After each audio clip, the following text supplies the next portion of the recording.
Assalamualaikum warahmatullahi taala wabarakatuh. Selamat bertemu kembali Bapak Ibu dengan channel Education and Sport, channel yang senantiasa memberikan materi-materi baik bagi siswa-siswa maupun bagi para guru honorer yang akan mengikuti tes PPPK tahun 2021 ini.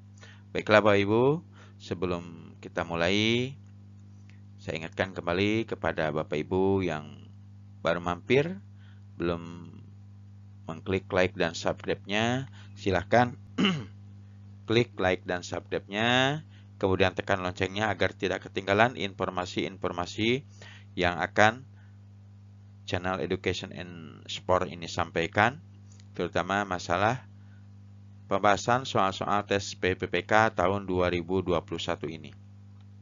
Baiklah, kepada yang sudah melakukan atau mengklik like dan subscribe, kami ucapkan terima kasih yang sebesar-besarnya karena like dan subscribe yang Bapak Ibu lakukan merupakan modal bagi channel education ini untuk tetap eksis, memberikan pembelajaran, memberikan pembahasan-pembahasan materi-materi kepada siswa-siswa dalam rangka mencerdaskan kehidupan bangsa. Baiklah Bapak Ibu, pada pertemuan kali ini kita masih membahas mengenai seleksi kompetensi bidang SKB bagian 37 Bapak Ibu ya, bagi guru kelas. Kita masih bagi guru kelas. Baiklah, kita langsung aja lihat soal lanjutan dari bagian ke-36 ini. Soalnya pendek, di sini ada pembahasannya cukup panjang sekali. Kita baca Bapak Ibu ya. Proses mendengarkan yang dilakukan dengan sungguh-sungguh disebut A. Membaca intensif, B. Membaca langsung, C. Membaca deduktif, D. Membaca sekilas. Sekarang kita lihat penjelasan-penjelasan dari materi ini atau soal ini. Membaca sekilas adalah membaca yang membuat mata kita bergerak cepat, melihat dan memperhatikan bahan tertulis untuk mencari dan mendapatkan informasi secara cepat. Membaca sekilas disebut juga skimming, yaitu kegiatan membaca secara cepat dan selektif serta bertujuan. Istilah lain membaca sekilas adalah membaca layap, yaitu membaca dengan cepat untuk mengetahui isi umum suatu bacaan atau bagian-bagiannya.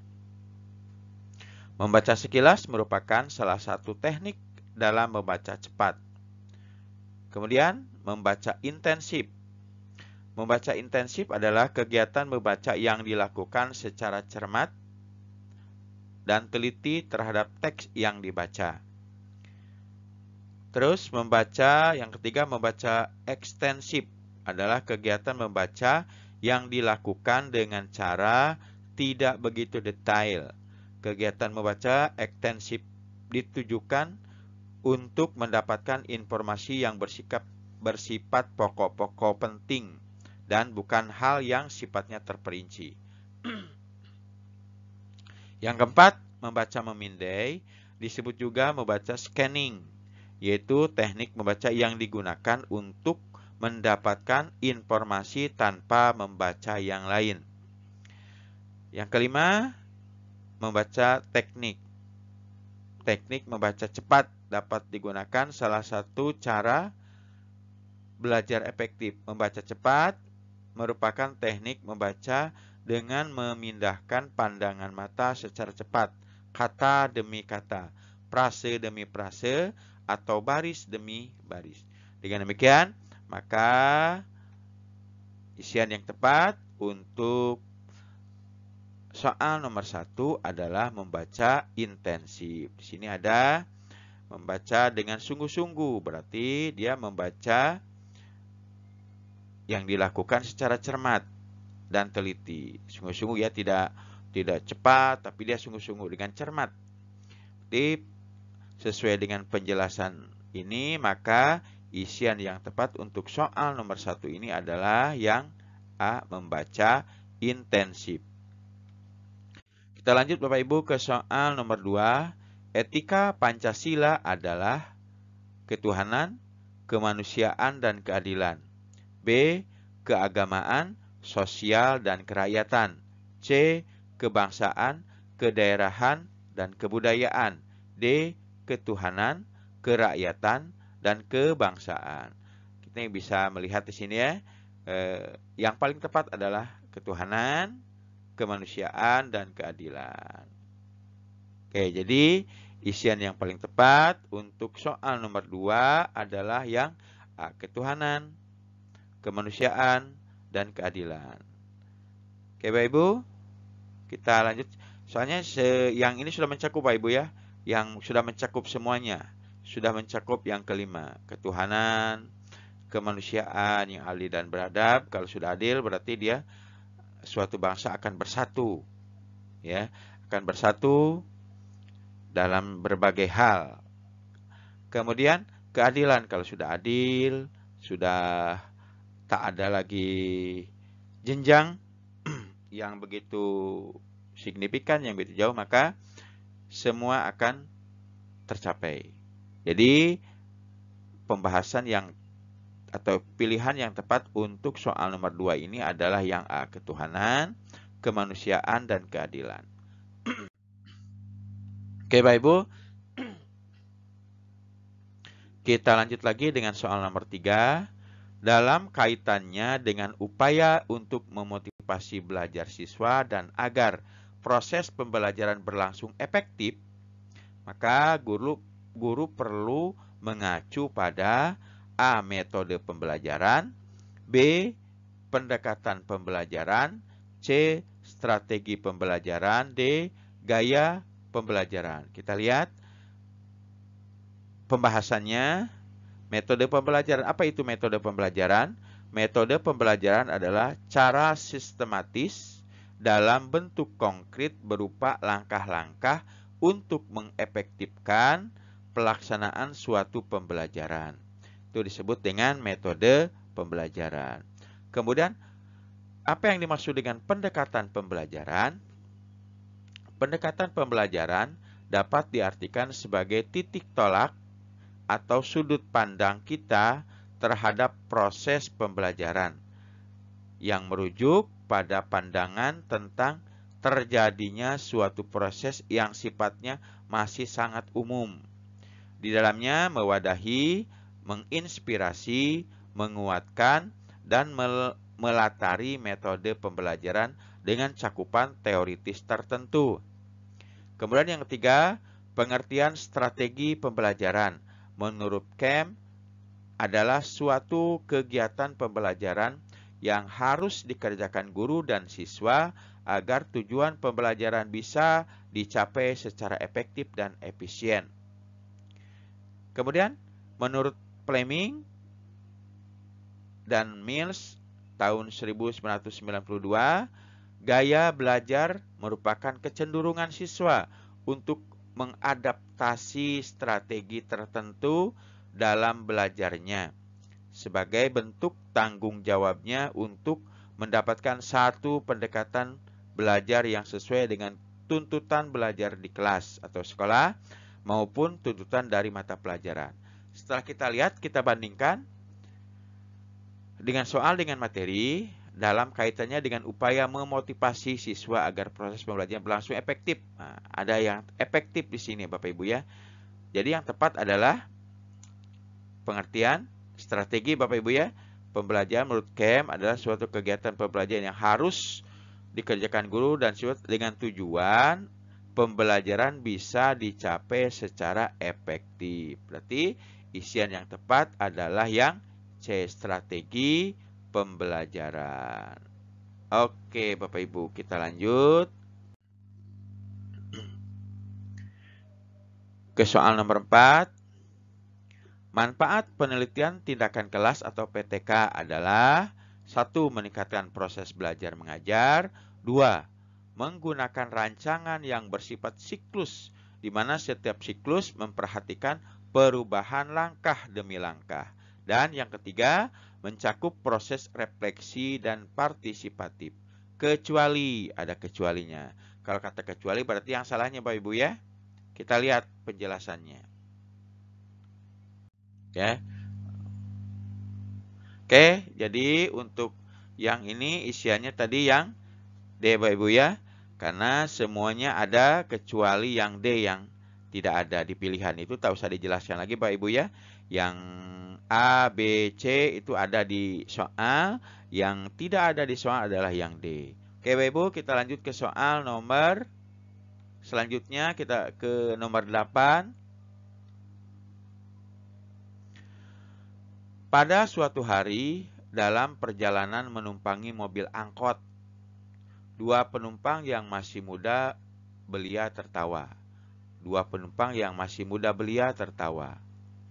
Tetapi tidak terdengar mereka melakukan interaksi. Karena penasaran, saya mencoba memperhatikan apa yang mereka lakukan. Ternyata mereka adalah siswa-siswa tunarungu sedang asik berkomunikasi. Akan tetapi, komunikasi yang dilakukan tidak menggunakan bahasa. Mereka menggunakan jari-jari tangan untuk berkomunikasi. Dengan demikian, mereka menggunakan bahasa isyarat. Dalam ilustrasi di atas, bahasa termasuk komunikasi, bahasa isyarat ya, termasuk komunikasi A. Verbal, B. Non-verbal, C. Inverbal, D. Sistematik. Oke, dari soal ini kita lihat ada dua sebenarnya ya Bapak Ibu ya. Komunikasi verbal adalah komunikasi yang berbentuk lisan maupun tulisan. Contohnya adalah penggunaan kata-kata. Itu verbal. Sedangkan komunikasi non-verbal adalah komunikasi yang tidak menggunakan kata-kata. Contohnya menggunakan bahasa tubuh seperti mimik, wajah, gerakan tangan, bahkan intonasi suara dan kecepatan berbicara. Berarti dengan begitu, yang tepat atau yang cocok dengan penjelasan adalah yang B, non-verbal. Berarti para siswa tunarungu itu menggunakan bahasa isyarat yang termasuk bahasa non-verbal. Karena menggunakan isyarat anggota badan Bapak Ibu ya.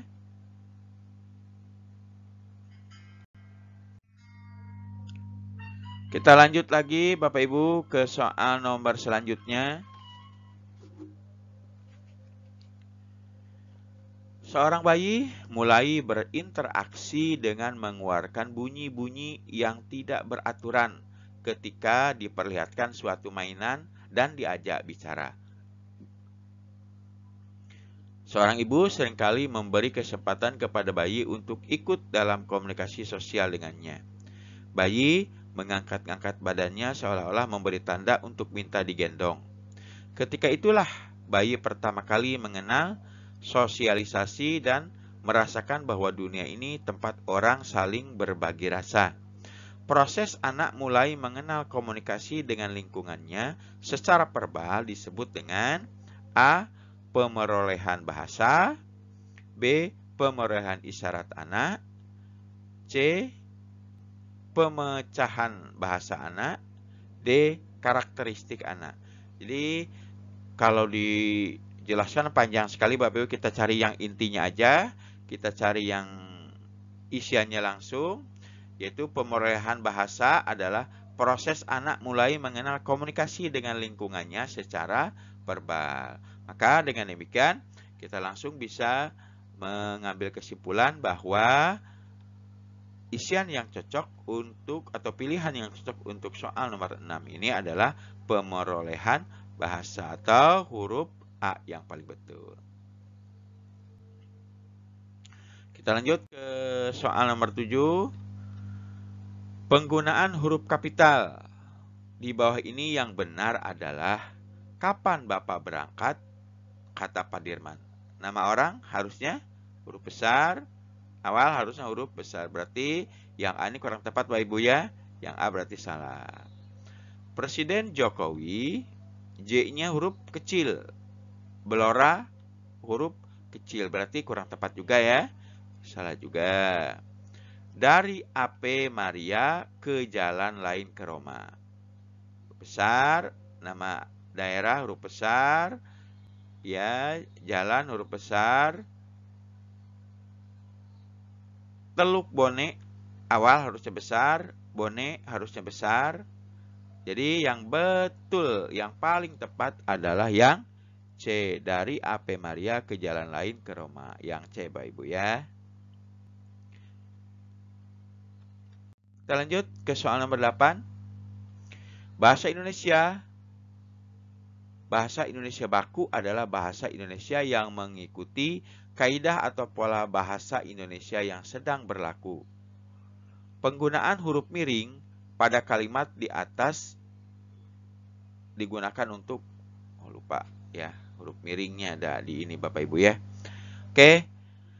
A. Menulis judul buku. B. Menjelaskan atau mengkhususkan huruf, bagian kata atau kelompok kata. C. Menuliskan kata-kata atau nama-nama ilmiah. D. Menuliskan nama majalah. Oke, jadi isian yang B ya. Menjelaskan atau mengkhususkan huruf, bagian kata atau kelompok kata. Oke, Bapak Ibu ya. Bahasa Indonesia baku adalah bahasa Indonesia yang mengikuti kaidah atau pola bahasa Indonesia yang sedang berlaku. Penggunaan huruf miring digunakan untuk menjelaskan atau mengkhususkan huruf, bagian kata atau kelompok kata. Berarti isian yang tepat adalah yang B. Nomor 9. Masyarakat Indonesia terdiri dari berbagai suku dengan bahasa yang berbeda-beda. Maka akan sulit berkomunikasi kecuali ada satu bahasa pokok yang digunakan. Maka dari itu digunakanlah bahasa Indonesia. Hal ini, bahasa Indonesia memiliki kedudukan dan fungsi A. Sebagai lambang kebangsaan bangsa. B. Ulangi lagi, A. Sebagai lambang kebanggaan bangsa, kebanggaan kebangsaan Bapak Ibu ya. Yang B. Sebagai alat pemersatu bangsa. Yang C. Sebagai alat perhubungan. Yang D. Sebagai lambang identitas nasional. Dalam kedudukannya sebagai bahasa Indonesia memiliki beberapa fungsi Bapak Ibu ya, di antara lain sebagai lambang identitas nasional. Fungsi bahasa sebagai lambang identitas nasional adalah bahasa Indonesia mempunyai nilai-nilai sosial, budaya luhur bangsa. Dengan adanya nilai tersebut mencerminkan bangsa Indonesia yang menggambarkan ciri khas dan karakter bangsa Indonesia. Oleh karena itu, kita harus menjaga jangan sampai ciri khas kepribadian kita tidak tercermin di dalamnya, dan perlu dibina rasa kebanggaan terhadap pemakaian bahasa Indonesia dan mempertahankan bahasa Indonesia sebagai lambang kebangsaan nasional. Kemudian sebagai alat perhubungan. Indonesia merupakan negara yang terdiri dari banyaknya suku bangsa dan bahasa yang berbeda-beda, maka sulit berkomunikasi dan menyampaikan pendapat.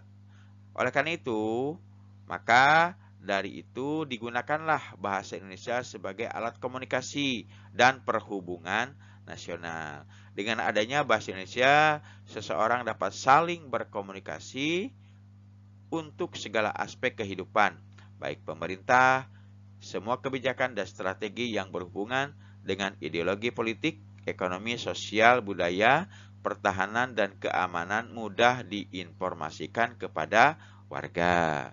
Nah, fungsi sebagai alat pemersatu sekarang. Alat pemersatu bangsa.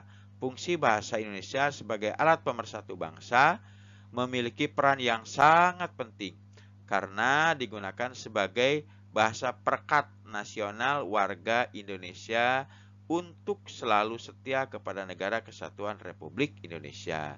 Dengan lihat luasnya Indonesia, maka tidak heran Indonesia memiliki keberagaman suku dan budaya dan tentunya memiliki keberagaman bahasa. Dengan keberagaman tersebut, maka diperlukan suatu pemersatu bangsa yang bisa membuat seluruh warga negara di wilayah Indonesia mengerti dan memahami satu sama lain. Sekarang tugas kita adalah mengembalikan bahasa Indonesia ke dalam fungsi yang sesungguhnya. Oke ya, itu merupakan fungsi-fungsi bahasa. Berdasarkan penjelasan tadi, maka dapat diambil kesimpulan. Ini sudah saya ketikkan. Di sini ada alat perhubungan. Indonesia merupakan negara yang tadi sudah dijelaskan. Oleh karena itu, maka untuk soal nomor 9 ini, isian yang tepat adalah yang C sebagai alat perhubungan. Oke, Bapak Ibu ya. Kita masuki ke soal yang terakhir, soal nomor 10. Untuk menunjang kegiatan pembelajaran dan segala hal yang dalam konteks pendidikan digunakanlah bahasa Indonesia.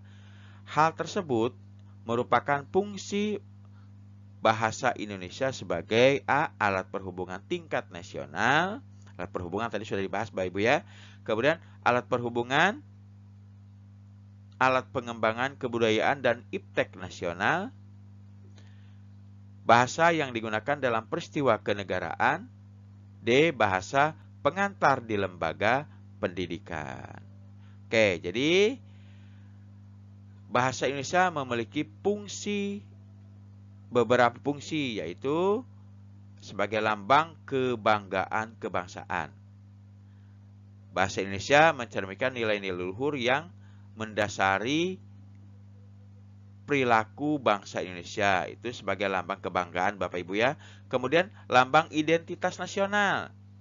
Bahasa Indonesia mewakili jati diri bangsa Indonesia. Selain bahasa Indonesia terdapat pula lambang identitas nasional yang lain, yaitu bendera merah putih dan lambang negara yaitu Garuda Pancasila. Kemudian sebagai alat perhubungan tadi sudah ya dibahas ya. Sebagai itu sudah ya, masyarakat Indonesia karena banyak sekali harus ada pemersatunya, itu sebagai perhubungan. Itu sudah kita bahas. Terus kemudian alat pemersatu bangsa, mengacu pada keberagaman yang ada pada Indonesia. Ini juga sudah ya, tapi tidak apa-apa lah. Alat pemersatu bangsa mengacu pada keberagaman yang ada di Indonesia dari suku, agama, ras, dan kebudayaan.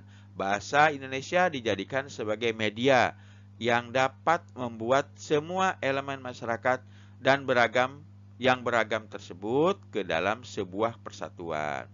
Kemudian, sedangkan untuk kedudukannya sebagai bahasa negara, bahasa Indonesia ada fungsi-fungsinya. Ya, ini untuk kedudukan sebagai bahasa negara Bapak Ibu ya. Ada fungsi-fungsinya, yaitu satu, sebagai bahasa yang digunakan dalam peristiwa kenegaraan. Bahasa Indonesia dipakai ke dalam bahasa yang segala hal. Ulangi lagi, bahasa Indonesia dipakai dalam segala hal kegiatan atau peristiwa kenegaraan, baik dalam bentuk lisan maupun tulisan. Itu sebagai bahasa digunakan dalam peristiwa kenegaraan Bapak Ibu ya. Kemudian bahasa sebagai pengantar di lembaga pendidikan. Bahasa Indonesia digunakan untuk menunjang kegiatan belajar mengajar dan segala dalam hal konteks pendidikan. Oke, kemudian bahasa sebagai perhubungan nasional, terus bahasa sebagai pengembangan kebudayaan iptek. Yang paling tepat adalah bahasa sebagai pengantar pendidikan di lembaga pendidikan. Oke, yang paling tepat yang D isiannya Bapak Ibu. Dari penjelasan tadi yang panjang tersebut, mungkin Bapak Ibu bosan, jadi agak saya cepatkan, tidak semuanya saya terangkan karena banyak sekali. Oleh karena itu saya potong aja yang pentingnya aja. Berarti bahasa pengantar di lembaga pendidikan yang paling tepatnya, yaitu yang D Bapak Ibu ya. Oke Bapak Ibu, itu aja yang bisa saya sampaikan untuk bagian ke-37 ini. Oke, sebelum saya tutup, saya ingatkan kembali kepada Bapak Ibu yang lupa mengklik like dan subscribe-nya, silahkan klik like dan subscribe-nya, kemudian tekan loncengnya agar tidak ketinggalan informasi-informasi mengenai pembahasan soal-soal tes PPPK ini. Jika menurut Bapak Ibu video ini berguna, silahkan share, bisa melalui media sosial seperti Facebook kepunyaan Ibu atau WA atau Instagram. Caranya di bawah video nanti selain ada tanda jempol ya ke atas, Bapak Ibu klik jempol ke atas dulu, kemudian tekan dibagikan. Klik dibagikan, maka akan muncul pilihan Ibu dibagikan kemana? Ke Facebook, WA, Instagram. Silahkan pilih, mau di Facebook boleh, ke WA boleh, Instagram boleh, atau Twitter pun boleh. Oke Bapak Ibu, itu aja yang bisa saya sampaikan. Sekali lagi saya ucapkan terima kasih yang sebesar-besarnya. Saya akhiri wabillahi taufik wal hidayah. Wassalamualaikum warahmatullahi wabarakatuh.